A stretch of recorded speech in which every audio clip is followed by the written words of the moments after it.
15ஆம் தேதி zoom meeting இருக்கிறது. ஜூம் மீட்டிங்கில் கீழே டிஸ்கிரிப்ஷனில் நம்பர் கொடுத்துருக்குறோம்.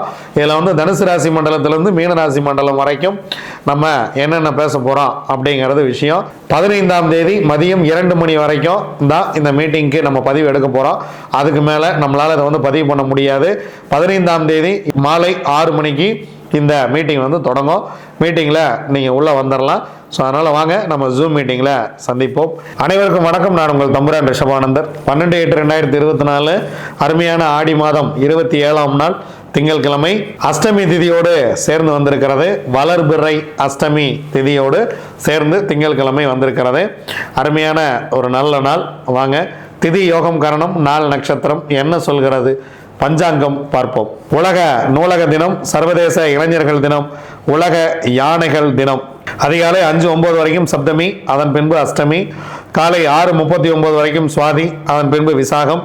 பிற்பகல் 2:30 வரைக்கும் சுப்பிரமம் நாமயோகம். சுப்பிரமம் நாமயோகத்துக்கு யோகாதிபதி நட்சத்திரம் ரோகிணி, யோகாதிபதி சந்திரன்.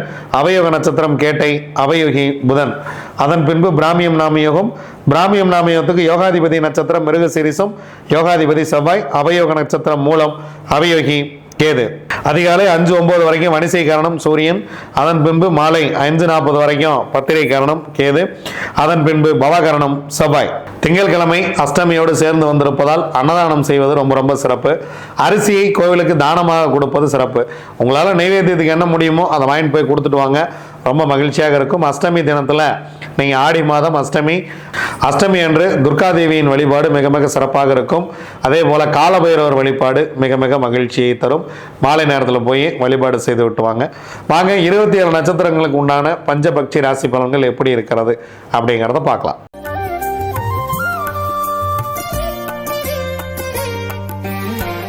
அஸ்வினி, பரணி, கார்த்திகை, ரோகிணி, மிருகசீரிசம் உங்களுடைய பக்ஷி வல்லூர். முதல் ஜாமம் உங்களுக்கு சிறப்பாக இல்லை, அதனால் முக்கியமான வேலை இருந்தால் அடுத்த ஜாமத்தில் பார்த்து கொள்ளலாம்.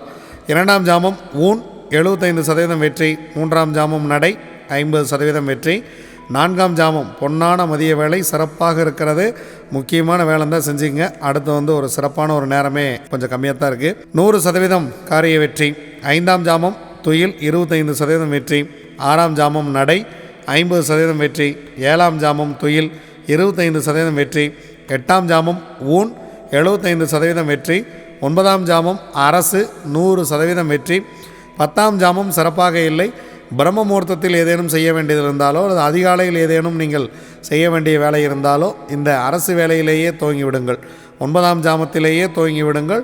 10ஆம் ஜாமத்தில் உங்களுக்கு பறவை சிறப்பாக இல்லை.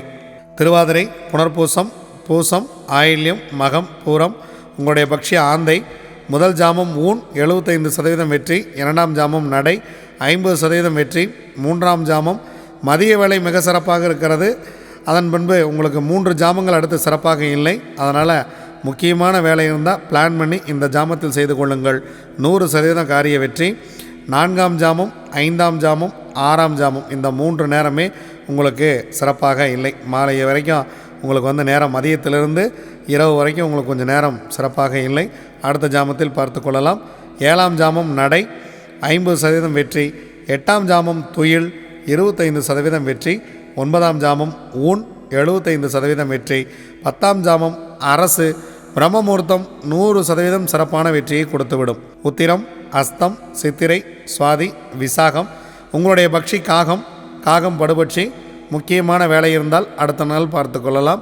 நீங்கள் இறை வழிபாட்டை மேற்கொள்ள வேண்டிய நாள் இது. அன்றாட வேலைகளை சிறப்பாக செய்யுங்கள். புதிய முயற்சி அல்லது உங்கள் வாழ்க்கையை மாற்றக்கூடிய நல்ல வேலைகளை இந்த படுபக்ஷி நாட்களில் தவிர்த்து விட வேண்டியது மிக மிக சிறப்பு. நீங்கள் அன்றாடம் செய்யக்கூடிய உங்கள் தொடர் வேலைகளை செய்து கொண்டே இருங்கள். அனுஷம், கேட்டை, மூலம், பூராடம், உத்திராடம் உங்களுடைய பக்ஷி கோழி. காலையில் முதல் ஜாமமே பொன்னான வேலையாக துவங்குகிறது. அடுத்த 2 ஜாமம் உங்களுக்கு சிறப்பாக இல்லை. முதல் ஜாமம் அரசு 100% வெற்றி. 2ஆம் ஜாமம் 3ஆம் ஜாமம் சிறப்பாக இல்லை. 4ஆம் ஜாமம் ஊன் 75% வெற்றி. 5ஆம் ஜாமம் நடை 50% வெற்றி. 6ஆம் ஜாமம் ஊன் 75% வெற்றி. 7ஆம் ஜாமம் அரசு 100% வெற்றி. 8ஆம் ஜாமம் உங்கள் பறவை சிறப்பாக இல்லை. 9ஆம் ஜாமம் நடை 50% வெற்றி. 10ஆம் ஜாமம் துயில் பிரம்ம முகூர்த்தம் உங்கள் பறவை துயிலில் இருக்கிறது. அதனால் அதிகாலை நீங்கள் வாகனத்தை இயக்குவது அந்த மாதிரி முக்கியமான வேலைகள் ஏதேனும் இருந்தால் தவிர்த்து விடுங்கள். துயில் நேரத்தில் செய்யக்கூடிய காரியம் அவ்வளவாக வெற்றியை கொடுப்பது இல்லை. திருவோணம், அவிட்டம், சதயம், பூரட்டாதி, உத்திரட்டாதி, ரேவதி உங்களுடைய பக்ஷி மயில். முதல் 2 ஜாமங்கள் உங்களுக்கு சிறப்பாக இல்லை. 3ஆம் ஜாமம் உங்கள் பறவை ஊன் 75% வெற்றி. 4ஆம் ஜாமம் நடை 50% வெற்றி. 5ஆம் ஜாமம் இந்த பொன்னான மாலை வேலை உங்களுக்கு சிறப்பாக இருக்கிறது, 100% காரிய வெற்றி. 6ஆம் ஜாமம் துயில் 25% வெற்றி. 7ஆம் ஜாமம் ஊன் 75% வெற்றி. 8ஆம் ஜாமம் அரசு 100% காரிய வெற்றி. 9ஆம் ஜாமம் உங்கள் பறவை சிறப்பாக இல்லை. 10ஆம் ஜாமம் நடை 50% காரிய வெற்றி. இதுவரைக்கும் 27 நட்சத்திரங்களுக்கு உண்டான பஞ்சபக்ஷி ராசி பலன்களை பார்த்தோம். அஷ்டமி திதியும் திங்கட்கிழமையும் எப்படி இருந்ததுன்னு பார்த்தோம். வாங்க செவ்வாய்க்கிழமை நவமி திதியோடு எப்படி இருக்கிறது அப்படிங்கிறத பார்க்கலாம். நன்றி, வணக்கம். நான் உங்கள் தம்பிரான் ரிஷபானந்தர்.